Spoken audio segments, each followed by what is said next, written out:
to be a pro-Duterte in order to be against Dilawan, Makabayan Black at administrasyon. Yan ang ikikwento ko sa inyo ngayong gabi. Gusto niyong marinig?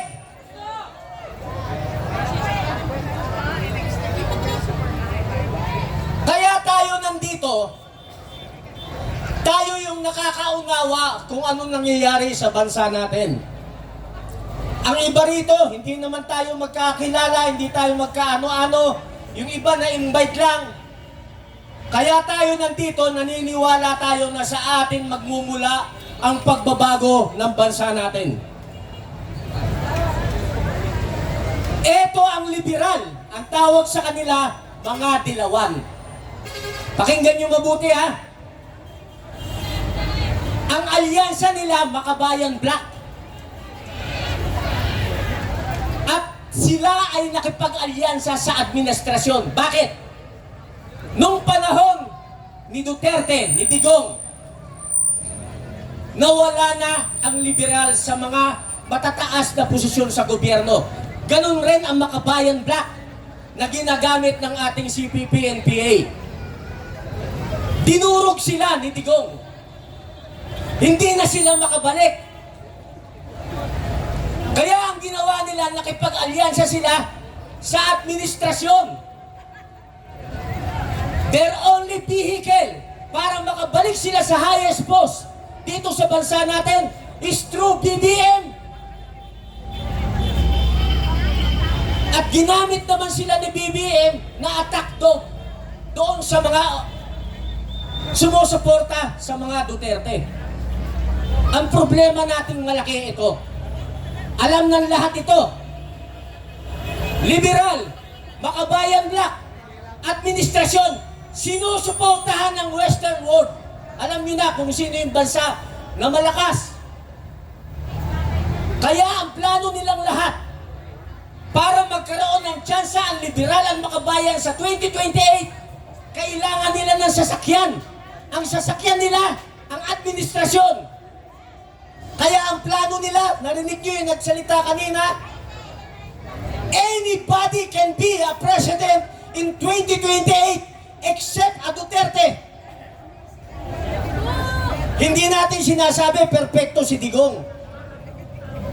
Actually, para sa kaalaman nyo, alam ng iba sa inyo rito, kami yung nakipaglaban kung bakit natigil natin ang unconstitutional lockdown at ang kurasahang pagbabakuna ng experimental vaccine. Tayo po ang nagpatigil niyan. Pero wala tayong sigaw against sa gobyerno nun. Ang kinalaban natin, DOH at saka IATF. 2 buwan tayong natulog sa harap ng Supreme Court. 4 na buwan tayong natulog sa harap ng Senado. Kaya napatigil natin yan. Kaya nagkaroon tayo ng panandaliang kalayaan sa ngayon. Eto na naman tayo, mas mabigat na laban. Mas mabigat na laban, pero alam ko, maipapanalo natin. Bakit tayo kukunti lang? Ito siya. Gusto nyo malaman? Kapag kayo mga nandito, ako naniniwala yung mga vloggers natin na nandito, lahat ng sinishare ninyo katotohanan. Okay? Pero pag share ninyo, ang ginagawa ng mga minions nila, mga warriors nila sa keyboard, lahat ng sinishare ninyo, delete na kagad yan. So hindi na kumakalat. Hindi nyo ba alam na lahat kayo, na mga makatotohanang vloggers, nakasyadooban kayo lahat? Akala nyo na isi-share nyo sa marami, pero umiikot lang yan sa circle of friends ninyo. Pero anong ginagawa ng kalaban? Ganito, makinig kayo. Kapag ka may isinare silang mali, inuulit-ulit nila sa social media, paulit-ulit yung mali, paulit-ulit. 1 buwan, 2 buwan, 3 buwan, hanggang 1 taon, paulit-ulit. Sa mainstream media, yung mali, paulit-ulit rin. 1 buwan, 2 buwan, 3 buwan, 1 taon, paulit-ulit. Yung bagay na paulit-ulit ninyong nababasa at nakikita, nagiging totoo na sa paningin at pandinig ng iba. Tama, mali? Ngayon, pagka may na-pick up kayo sa Facebook page ninyo, kahit na mali, ang ginagawa ninyo, isinishare nyo pa. Yun ang gusto nila. Yung maling pinakalat nila na pick up nyo. Sabi nyo, mali ito eh. I-share ko nga sa circle of friends ko. Sinare nyo ng sinare. Yun ang gusto nila. Kasi yung mali kumakalat. Dapat pag may nakita kayong mali, delete nyo na kagad. Mamamatay siya ng natural death. Nakukuha nyo yung logic? Tanong ko sa inyo, naniniwala pa ba kayo sa mainstream media? Hindi! Lakasan natin! Naniniwala pa ba kayo sa mainstream media? Hindi! Kita nyo, konti lang yung matatalino. Lahat lang nandito. Kayo ang pag-asa ng bayan. Kayo nakakaintindi ng tama. Tama! Lahat ng wala rito, mga bongo. Tama! Mas madali nilang mahikayat yung mga may cellphone na ginagandahan lang nila yung headline. Hindi pa nabasa yung kabuuan ng istorya, isinare na kasi maganda headline. Hindi nyo binasa kung sino nagsulat. Huwag kayong magsishare ng cut and paste. Huwag na huwag. Ang ishare ninyo, yung tao mismo na nagsasalita. Hindi fake news yun. Ngayon, alam ko naka-live yan. Pag sinare nyo yan sa FB page nyo, hindi makakarating sa lahat yan. Ang gawin nyo, i-record nyo. Maghanap kayo ng estudyante sa kalsada, sabi mo, pakishare mo sa FB page mo. Makakarating yan sa marami. Ganyan tayo hinuhulma ng sistema. Kaya never na mag-unite ang mga Pilipino hanggang nandyan ang bayarang mainstream media. Never mag-unite habang may nabubuhay ng mga bayarang vloggers. Tama! Gusto niyo malaman paano tayo manalo? Ano? Gusto niyo?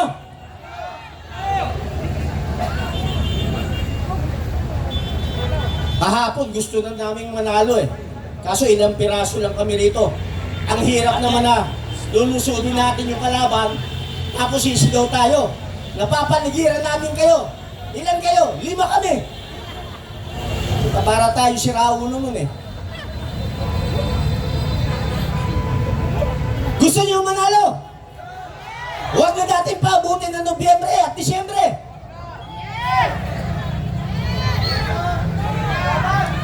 Sa estimate ko, simula sa likod hanggang dito, mga nasa 300 pataas tayo. Mamaya-maya, may mga dadating pa ng mga tropa, abutin tayo ng 600. Ang Pilipino, ganito. Pakinggan niyo mabuti ha. Majority ng Pilipino, ganito. Noong wala pa yung cellphone, mas madaling magparami. Pag sinabi mo, punta tayo Luneta, ang dami kagad. Kasi yung balita, nasa nandun lang sa Luneta. Wala kasi. Telephone nun, may party line pa. Hahanap ka pa ng telephone booth, dala kang benching ko para makatawag ka. Ngayon, meron ng cellphone, ang bilis. Bakit ang tagal natin dumami? Lahat ng Pilipino ang kaisipan ganito. Hintayin ko muna silang dumami, pag madami na, saka ako sasama. Eh, lahat ganun ang kaisipan. Patay na dami, naghihintayan lahat. Maganda, maghintay tayong dumami. Magdala ka ng tulugan mo rito mamaya. Dito tayo matulog. Dito natin, hintayin natin sabay-sabay dumami tayo. Tama! Hindi sa bahay. Wala nang uwihan. Tama!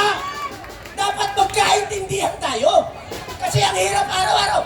Schedule tayo ng rally ngayon. Pahinga na 1 linggo. Schedule ng rally. Pahinga na naman. Schedule, pahinga. Walang katapusan. Wala tayong naipapanalo. Tama! Tama! Pero kung dito tayo matutulog lahat, dadami tayo. Tama! Mananawagan tayo. Tulungan tayo. Magdala rito ng inumin, pagkain. Pag di sila nagpadala rito ng pagkain, pag nanalo tayo, isara natin sila. Sarayong, ano na panibagong pangalan ng Jollibee at Chowking at McDo? Pag hindi tumulong ang Jollibee, hindi tumulong yung Chowking at saka McDo, isasara natin. Magtatayo tayo sarili natin.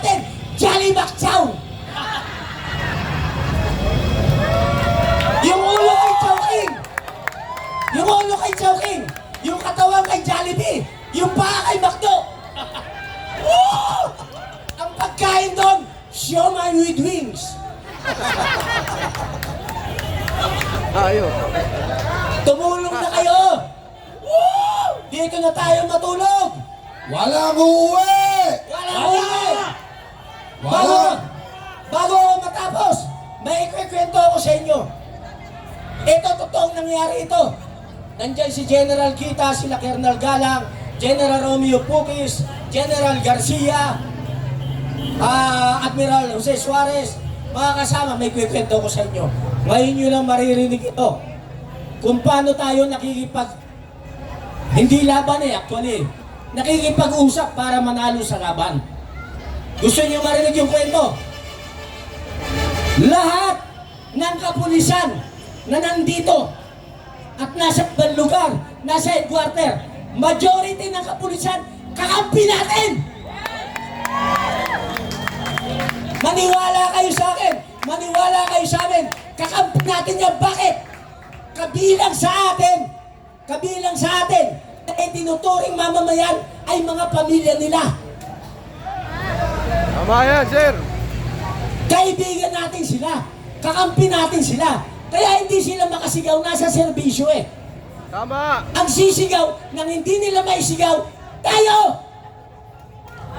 Karamihan ng mga active AFP, karamihan, kakampi nating lahat. Maniwala kayo, ang kailangan lang nila makita para tumulong na sila sa atin, dumami tayo! Tama! Walang uuwi! Walang uuwi! Walang uuwi! Walang uuwi! Ang umuwi ngayong gabi, ipagdarasal namin, pangungutin kayo! Mapanaginipan nyo sana si Martin Romualdez! Tama! Mapanaginipan nyo si Saldico!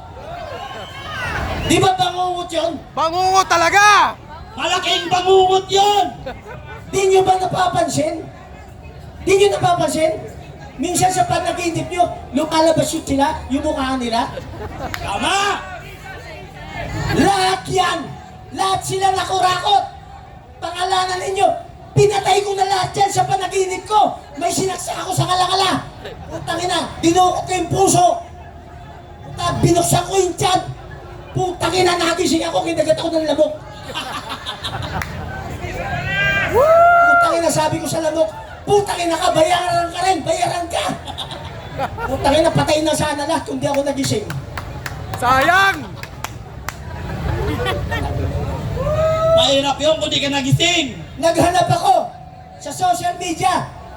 Naghanap kami. Open overtime.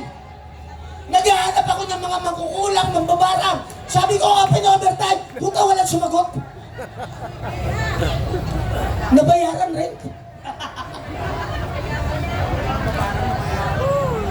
Bayad lahat! Bayad lahat! Seryoso tayo. Bayad! Tayo lang ang nakipag-meeting ng harapan sa Armed Forces of the Philippines. Yes! Gusto niyo marinig ang istorya? Sige, sir! Ayos yung ano mo ah. Nakipag-meeting kami kay General Browner. Sinong kaharap namin? Binilang ko.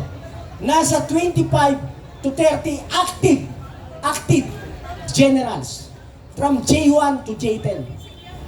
Nandiyan si General Browner, Vice Chief of Staff, J1.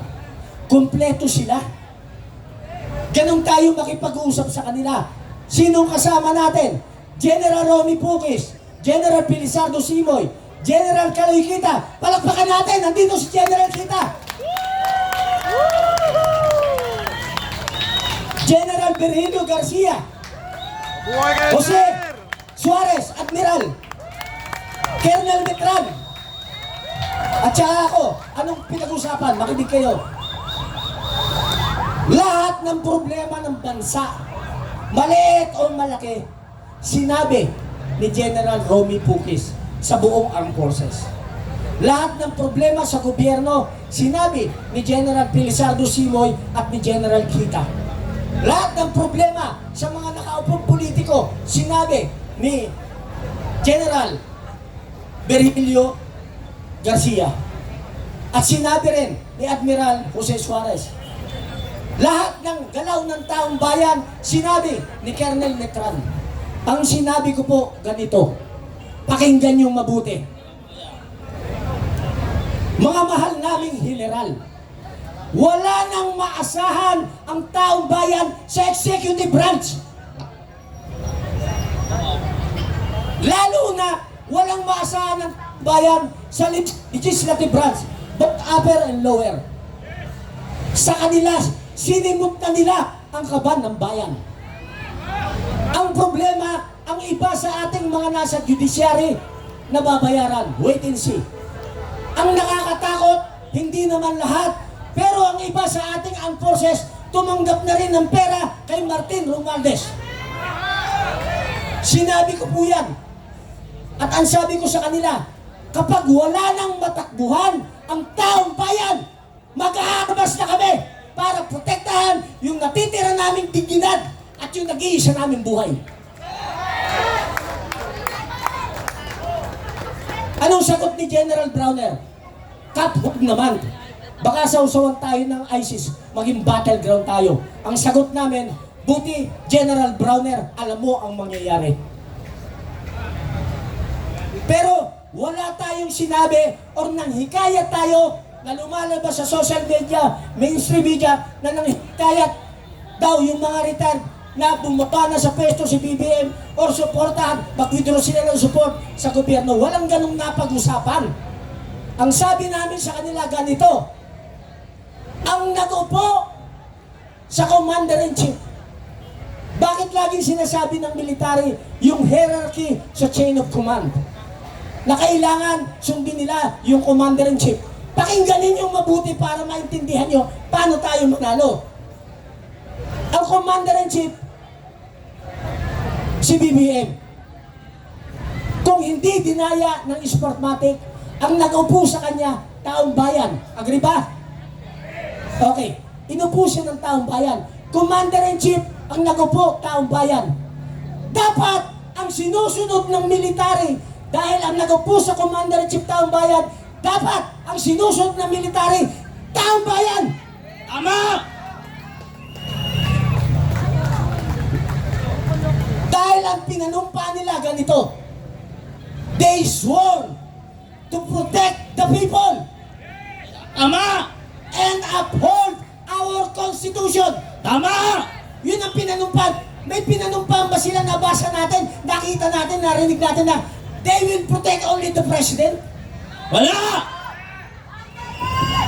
They will protect only those corrupt government officials? Wala! Wala! Okay. Nagkakaintindihan na tayo. So pwede pala, dahil tayo ang pinakamataas, tayo nag-upo sa presidente, dapat tayo ang pinapakinggan ng armed forces. Ang tanong ko sa inyo, pwede ba nating utusan ang armed forces sa ngayon na huliin na lahat ng corrupt? Pwede! Pwede, pwede! Pwede ba? Pwede! Pwede! Oh, lahat na nandito. Gagawa tayo ng manifesto ha. Gagawin natin itong lugar na ito. Signature Raja campaign! Raja Sulaiman. Okay? Gagawin natin makasaysayan ito. Bukas gagawa tayo ng manifesto na inuutosan natin ng armed forces na arestuin na lahat ng korap. Tama! Amo! Kasama si Marcos Gusto niyo Kaya! na kasama sa history? Komento Okay. kayo. Pag hindi sumunod ang military, gagawa ulit tayo ng statement. Hindi nyo kayang ipatupad ang sinumpa ninyo na protektahan ng taong bayan at i-uphold ng Constitution. Ang krimen, nangyari na, nangyayari pa, at mangyayari pa. Kailangan pa ba ng ebidensya? The very crime is happening before our very eyes. Hindi na kailangan ng ebidensya. Alam naman natin walang makakasuhan eh.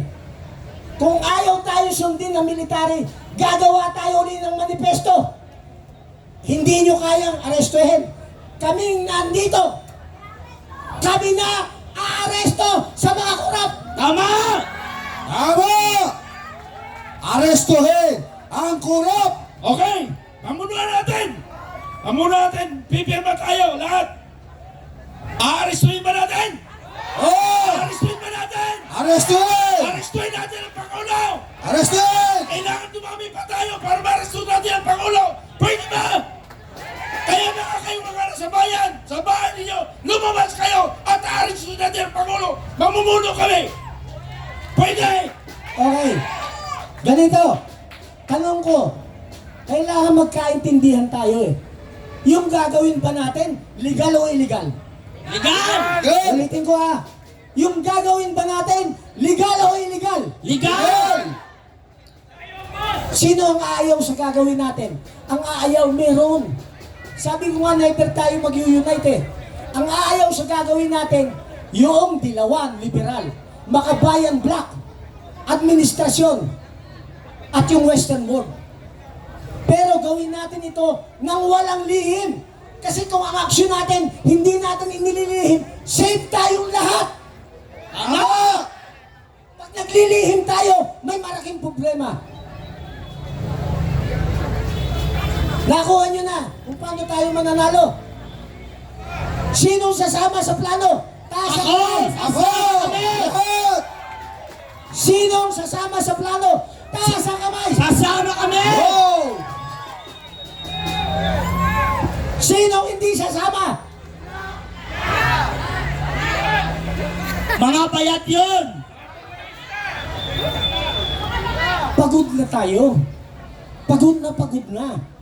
Isang buhos na lang. Isang sakripisyo. Tingnan nyo ha. Yung mga OFW, nag-declare na hindi sila magpapadala ng remittance.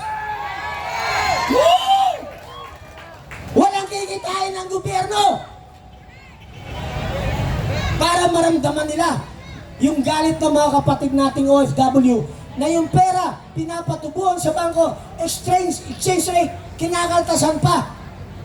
Wala naman na ibabalik sa kanila pag nag-retire. Wala namang integration program. Hikahus pa rin. Pag nagkasakit, wala tumutulong ng gobyerno, walang pondo. Hihintayin ba natin na patayin nila tayong lahat? Hindi! Ulitin ko, hintayin ba natin na patayin nila tayong lahat? Hindi! Lalaban tayo! Kayo ang nandito. Alam ko pagod na kayo. Kung pagod kayo, mas pagod kami. Tama! Isang buhos na lang ng paghihirap. Kung mag-a-absent tayo isang linggo, baka pag nanalo tayo, mas magandang trabaho, mas magandang kinabukasan ang haharapin natin. Tama! Pag nanalo tayo, libre na ang medication ng lahat ng Pilipino. Tama! Pag nanalo tayo, libre na ang edukasyon ng ating mga anak at apo. Tama! Pag nanalo tayo, 50% ng kuryente, subsidized ng gobyerno. Tama!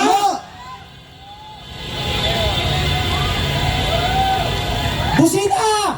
Busina! Busina! Busina! Busina! Bago ako magtapos, tatanungin nyo, baliw yata to si Captain Valeros. Siya natin kukunin yung pondo. Makinig kayo! Hindi mo kailangang maging matalino para maging presidente. Ang kailangan mo lang, magkaroon ka ng puso at pagmamahal sa taong bayan. Tama! Dahil pag maunlad ang taong bayan, maunlad karamihan, maunlad lahat, maunlad ang bansa. Tama! Siya natin kukunin. Ang bansa natin, kahit isara mo ang pintuan at bintana sa mga foreign investor and developer, mabubuhay tayo bilang Pilipino. Nasa atin ang lahat ng natural resources. Nasa atin lahat ng likas yaman. Nasa atin lahat ng minerals. Ang malalaking inventor, nasa atin. Sino nag-invento ng fluorescent light? Sino nag-invento ng erythromycin, antibiotic? Sino nag-invento ng ATM swipe card? Sino nag-invento ng microchip? Lahat ng ginagamit sa buong mundo, karamihan ang nag-imbento, Pilipino. Tama!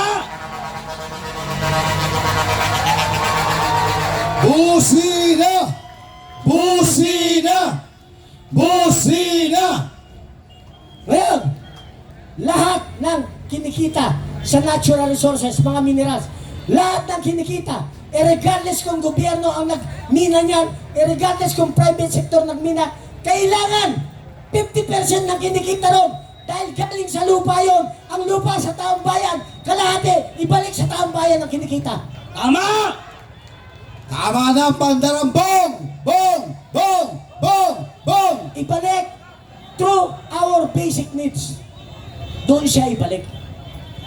Hindi natin magagawa yan kung hindi tayo magsasama-sama at kung uuwi kayong gabi, kung uuwi kayong lahat never nyo na kami makikita na nakikipaglaban sa inyo. Pagod na kami. Tapusin natin ang laban, huwag tayong matulog, magkikaya pa kayo ng marami, mananalo tayo sa laban. Magandang gabi sa lahat. Walang uuwi! Walang uuwi! Walang uuwi!